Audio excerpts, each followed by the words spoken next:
6 de la mañana, 46 minutos, 22 grados la temperatura aquí en la capital del estado. Ya tenemos aquí en el estudio la presencia del representante del Infonavit en Coahuila, Gustavo Ernesto Díaz. Gustavo, muchas gracias por aceptar esta invitación, gracias por este tiempo que nos obsequias. Platicar contigo de los tiempos que se están viviendo. Hay un nuevo producto que se está poniendo en boga en el Infonavit, es parte de las pensiones del bienestar. ¿Nos pudieras explicar qué significa esto? Porque hay una serie de información que trae confusión al usuario y sería bueno saber qué es lo que acontece, ¿no? Claro que sí, es muy importante y relevante porque es una invitación a que revises cuánto dinero tienes, sobre todo lo que tiene que ver con el Infonavit en la subcuenta de vivienda. Bien, hace pocas semanas se da ya el dictamen en donde se crea el Fondo de Pensiones del Bienestar, que este fondo de pensiones sirve para completar las pensiones de los que se están pensionando por la ley 97 del Infonavit. Estos que empezaron a trabajar a partir del 1 de julio de 1897 y que están empezando a cumplir sus semanas, a tener la edad necesaria para poder pensionarse. Bien, ¿de dónde se alimenta este fondo? Uno de los elementos importantes de dónde se alimenta es de las cuentas que ya no están activas. ¿Cuáles son esas cuentas? Trabajadores que tienen 70 años o más, que no tienen relación laboral. Esas cuentas, lo que tienen ahí en el dinero de su subcuenta de vivienda pasa a ser administrado por el fondo de pensiones.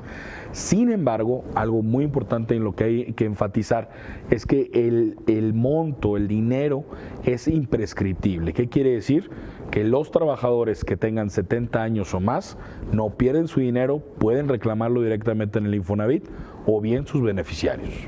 También en una conferencia de prensa que compartiste, había varios aportantes, de los cuales decías tú, su situación financiera no la conocemos, no sabemos, que son las empresas que maneja Sedena, que maneja Semar, Secretaría de la Defensa y Secretaría de la Marina, el Instituto para devolverle al pueblo lo robado, y también un par de artículos, el 37 de ustedes y también uno más del ISSSTE. ¿Cómo podemos manejar o pensar que este fondo que se está integrando va a tener la aportación de estos diferentes sectores?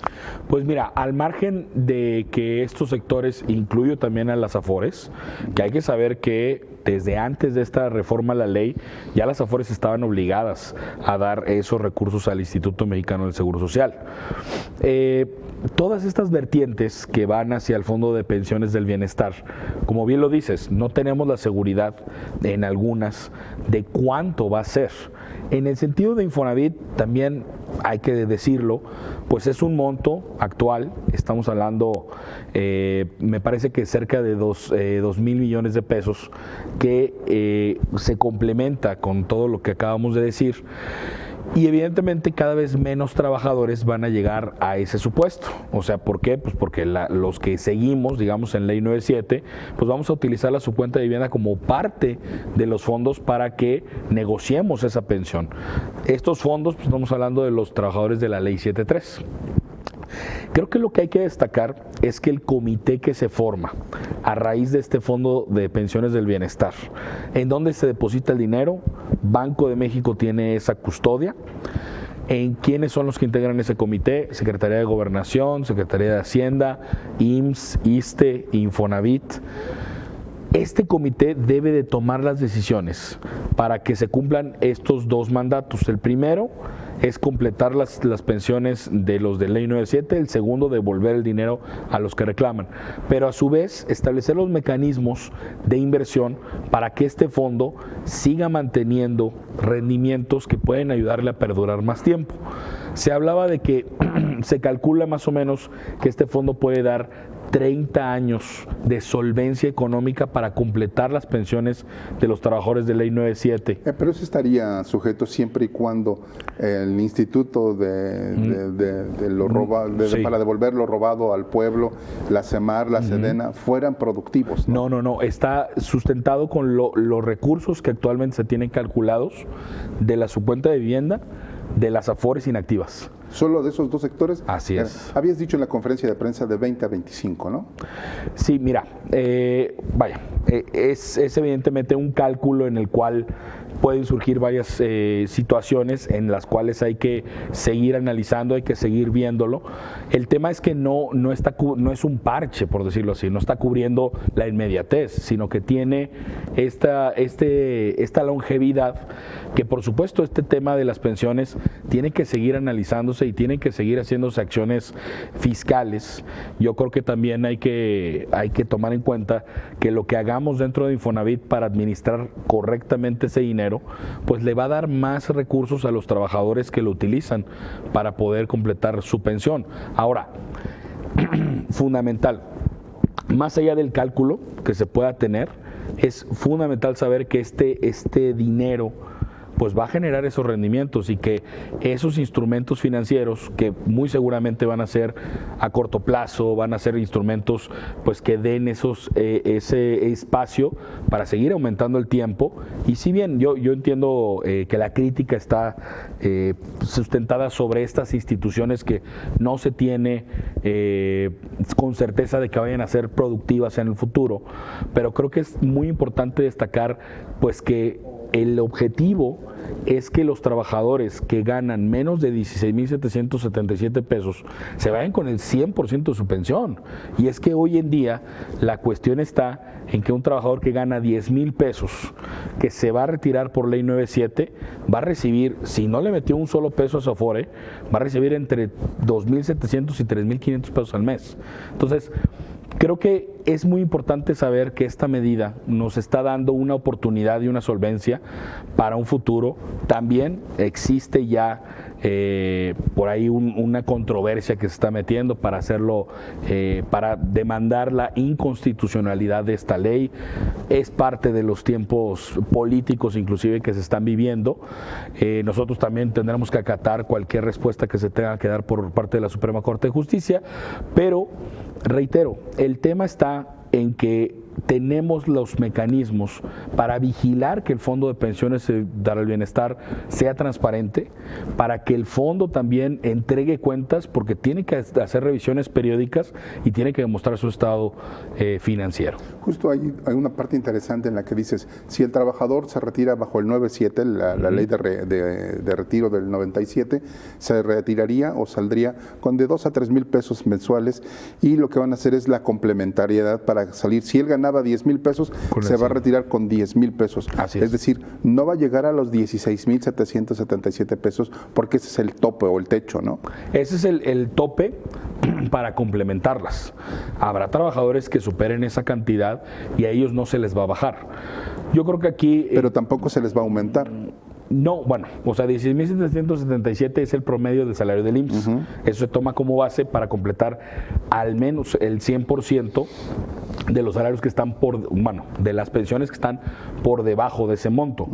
Sin embargo, va a seguir habiendo trabajadores que puedan aspirar a montos mucho mayores.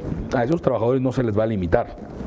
No sé, como tú bien dices, no se les complementa porque están superando el salario promedio. Y es que, pues sí, fue la atenta invitación que nos hicieron. Bueno, yo no recibí invitación, más bien así nos tocó ese régimen.